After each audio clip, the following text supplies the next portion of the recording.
Hello everyone, this is part 3 of chapter 1, The Happy Man's Shirt. In the fields, खेतों में या मैदान में, the king shot out at a hare a few meters away.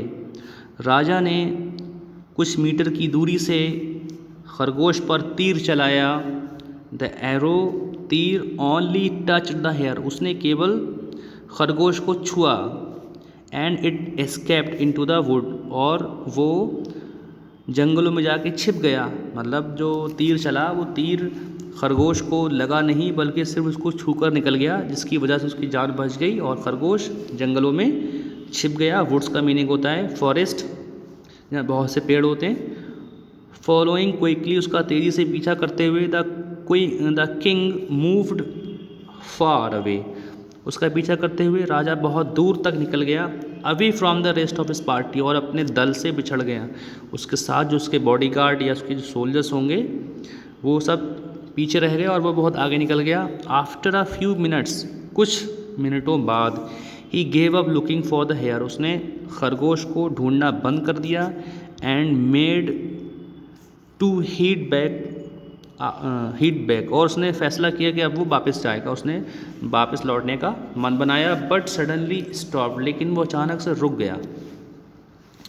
There was a noise coming from his left, उसने ये महसूस किया कि उसके बाएं तरफ से कोई आवाज़ आ रही है. एज ही ड्रू क्लोजर, जैसे वो पास गया. The king realise that it was someone whistling a small tune, तो राजा ने नज़दीक जाकर ये महसूस किया कि कोई है जो सीटी बजा रहा है एक छोटी सी धुन में. कोई छोटी सी एक स्मॉल ट्यून में विस्लिंग कर रहा है, सीटी बजा रहा है.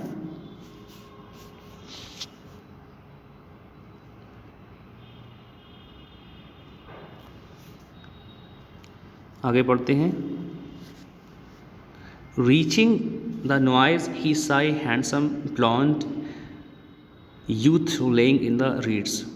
नज़दीक जाकर जब राजा ने देखा तो उसको एक हैंडसम बॉय दिखा जो कि ब्लॉन्ड था. ब्लॉन्ड का मतलब है जो गोरे रंग का था, गोरा चिट्टा एक नौजवान था जो कि रीड्स, लंबी लंबी पतली सी घास होती है, उसमें लेटा हुआ था.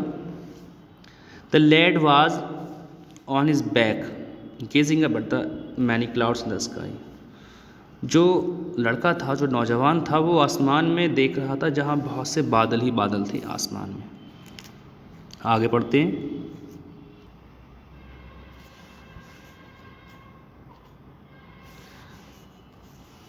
यू देयर बॉय, तुम लड़के, तुम सुनो. टेल मी, मुझे बताओ. How would you like to be appointed to the highest position in the land as the king's personal adviser. राजा उस बच्चे के पास जाता है, उस नौजवान के पास जाता है और उससे बोलता है कि नौजवान, तुम सुनो मेरी बात. तुम मुझे ये बताओ कि क्या तुम मेरे दरबार में बहुत ऊंचे पोजीशन पे, ऊंचे पद पे रहना चाहोगे? अगर मैं तुम्हें अपॉइंट करूं तो तुम ऐसा करना चाहोगे? क्या तुम मेरे यहाँ एक बहुत ऊंचे ओहदे पर रहना चाहोगे, राजा का सलाहकार बनकर? अब उस लड़के ने जवाब दिया एडवाइज़र मतलब उसने थोड़ा सा डिसअप्रूवल या डिसप्लेजर दिखाते हुए उसने कहा एडवाइज़र, सलाहकार बनूँ मैं आपका. द यूथ सेटअप, जो लड़का था, एंड स्क्रैच हिज चिन, लड़का बैठा. बैठने के बाद वो अपनी थोड़ी को स्क्रैच कर रहा, जो चिन होती है उसको वो स्क्रैच कर रहा था, मतलब अपने नाखूनों से या हाथों से उसको स्क्रैच कर रहा था. यानी कि मतलब वो कुछ सोच रहा था. सच अ ट्रबलसम पोजीशन, कितनी ज़्यादा परेशान करने वाली पोजीशन है ये तो. इस पोजीशन में मुझे बहुत ज़्यादा परेशानियाँ होंगी. Sorry I will have to pass, नहीं मुझे यहाँ से जाना है, मुझे आपकी बात मंजूर नहीं है. I am fine as I am, मैं ठीक हूँ मैं जैसा भी हूँ. The king beamed at this answer, राजा इस बात पे बहुत ही खुश हुआ. बीम का मतलब है बीइंग एक्सट्रीमली हैप्पी, इसको कहते हैं बहुत ज़्यादा खुश होना. तो राजा समझ गया कि ये वही बच्चा है या वही नौजवान है जिसकी शर्ट इसको चाहिए थी, मतलब उसको ट्रू हैप्पी मैन मिल चुका था. जो ट्रू हैप्पी मैन है। राजा बहुत खुश हो रहा था कि अब तो उसका बेटा बच जाएगा। You are the one, quickly on your feet boy, तुम ही हो वही जिसकी मुझे तलाश थी, जल्दी से अपने पैरों पे खड़े हो जाओ लड़के। ही ग्रैब द यूथ, उसने उस नौजवान को पकड़ लिया। And ran back to the men, और उसको वापस ले गया वहाँ पर जहाँ उसका कैंप था, अपने लोगों में वापस ले गया उसे वो। उसने कहा माई सन इज़ सेव्ड, मेरा बच्चा बच जाएगा। माई सन इज़ सेव्ड, मेरा बच्चा बच जाएगा, मतलब वो अपने बच्चे के बारे में कह रहा है, प्रिंस के बारे में कह रहा है कि अब तो मेरा बच्चा बच जाएगा, उसकी जान बच जाएगी। He turn to the king, he turn to the young man,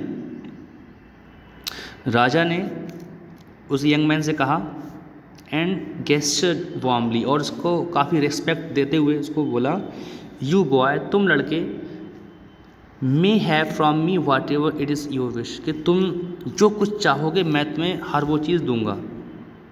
कि लड़के तुम मुझसे जो चाहें वो चीज़ मांग लो, बट आई नीड, लेकिन मुझे ज़रूरत है, लेकिन मुझे चाहिए।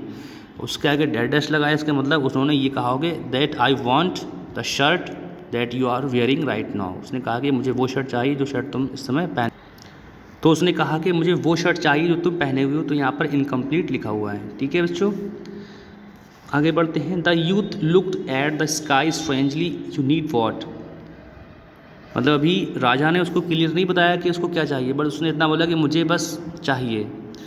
तो जो नौजवान है वो राजा की तरफ बड़े विचित्र तरह से स्ट्रेंजली देखता है। यू नीड वॉट, तुम्हें क्या चाहिए बताओ मुझे। वो बोलता है कि माई सन, मेरा बेटा, द प्रिंस, जो राजकुमार है, इज़ डाइंग, वो मर रहा है। And only you can save him, और सिर्फ तुम ही उसको बचा सकते हो। कम क्लोजर, मेरे पास आओ। The king grabbed the youth, राजा ने उस लड़के को दबोच लिया, पकड़ लिया। स्माइलिंग हिज ब्राइटेस्ट स्माइल, और वो बहुत मुस्कुरा रहा था। क्विकली बिगेन टू अनबटन, और जल्दी से उसने उसके बटन खोलना शुरू किए। द यूथ जैकेट, उस नौजवान की जैकेट के, मतलब वो जैकेट पहने हुए था, तो जैकेट के नीचे उसको शर्ट मिलने वाली थी जिसको वो अपने बच्चे के लिए लेके जाने वाला था। बट आगे क्या होता देखते हैं। देन सडनली स्टॉप्ड, कुछ बटन खोले ही थे उसने कि वो रुक गया।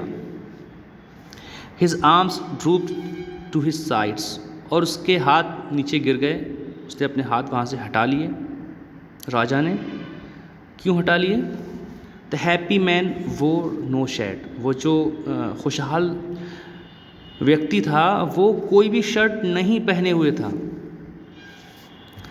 तो इस स्टोरी में हमें ये सीखने को मिला कि जो खुशहाल व्यक्ति होता है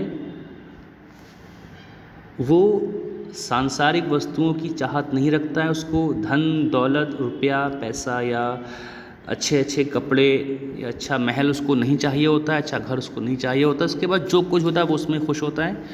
तो राजा को ये बात समझ में आ गई कि इस दुनिया में प्रत्येक व्यक्ति खुश नहीं हो सकता जब तक कि वो खुशी को अपने मन में नहीं तलाशेगा। खुशी प्रत्येक व्यक्ति के अंदर होती है, ना कि सांसारिक वस्तुओं में। ठीक है, तो उस राजा को ये बात समझ में आ गई थी। तो यहाँ पर हमारा चैप्टर फिनिश हो जाता है।